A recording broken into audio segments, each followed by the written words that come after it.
In this video, I'm going to show you how to organize your metrics in Facebook ads. I see a ton, I'm saying a ton of people in e-commerce, they organize their columns in a very weird, in a way that you cannot understand.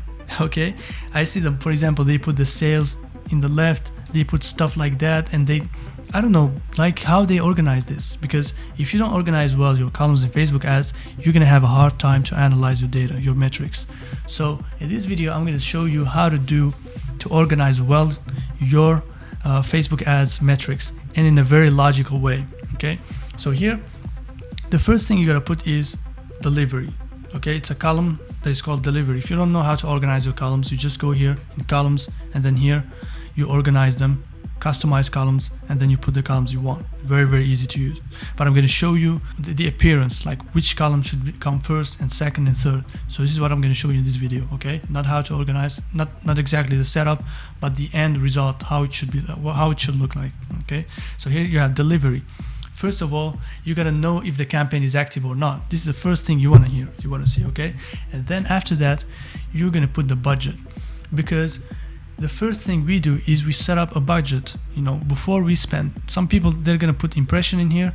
How are you going to have impressions if you don't set up a budget? You first set up a budget, and then you're going to spend some money. That's why we put after budget, we put amount spent. And once you spend money, then you get impressions. So say it with me, guys. So budget, amount spent, impressions. So these are logical ways. Like in the timeline, we set up a budget. In real life, we set up a budget, and then we start spending money, and then we have impressions, because you're not going to have impressions if you don't set up a budget. You're not going to have impressions if you don't spend money. So have it this way. First of all, budget, amount spent, impressions. Okay, and after impressions, we're going to hit the CPM. Okay, CPM stands for cost per mil. Sorry, I'm saying in French.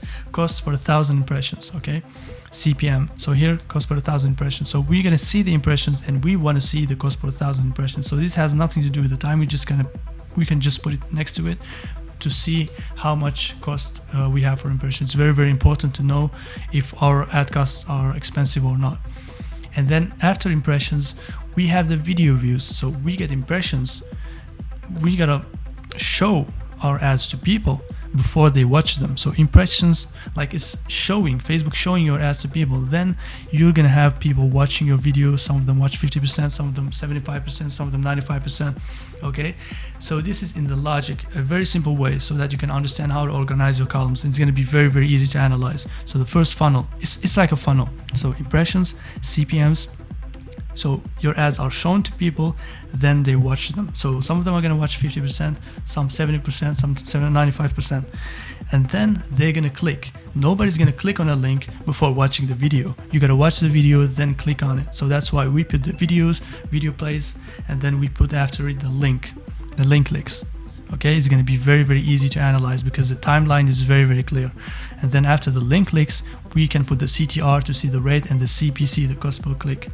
Okay, first of all, we have video plays, and then we have people clicking. People gotta watch the video, then they have to click. Very logical, very easy to analyze. Timeline based, analyze. Once you have the link list, you have the CTRs, then you have the CPC, and after that, you're gonna have people go to your website, right? They're gonna do some stuff, look at the product description, maybe they're gonna bounce. The first action after clicking to the website is adding to cart.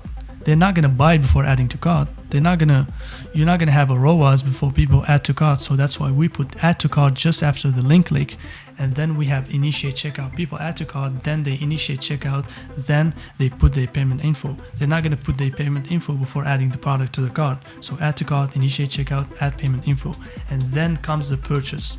Okay, so the timeline is very clear. Nobody's gonna purchase and then after add to the cart. So you see some people put purchase in the left and then video plays in the right. Like the prospects are not gonna purchase and then say, oh, I'm gonna watch the video. No, they're gonna watch the video and then purchase.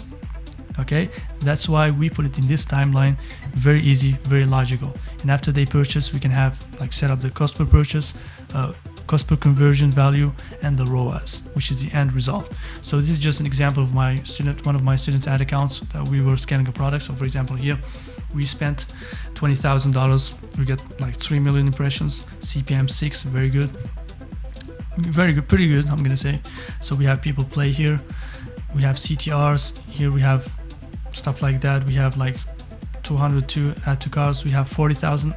Like it's like almost 50,000 or 60,000 because of the iOS, tracking issues and stuff like that.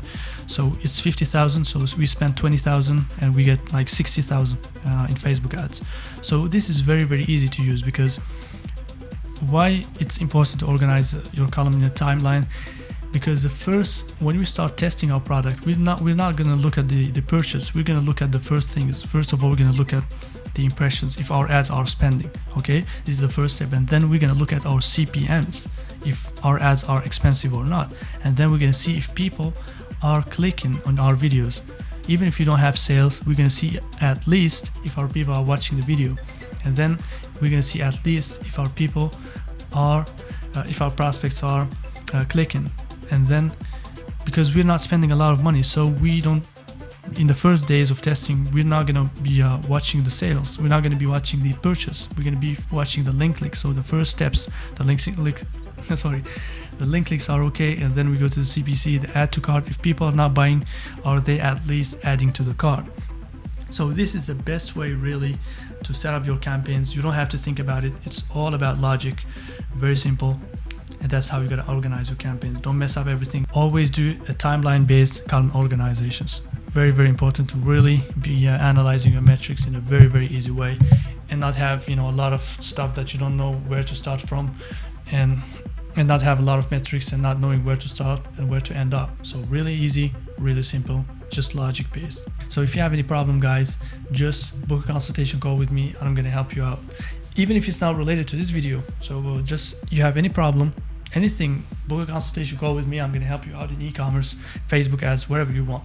Or even if you just have any like mindset things, just if you want to just talk to me, just book a consultation call with me.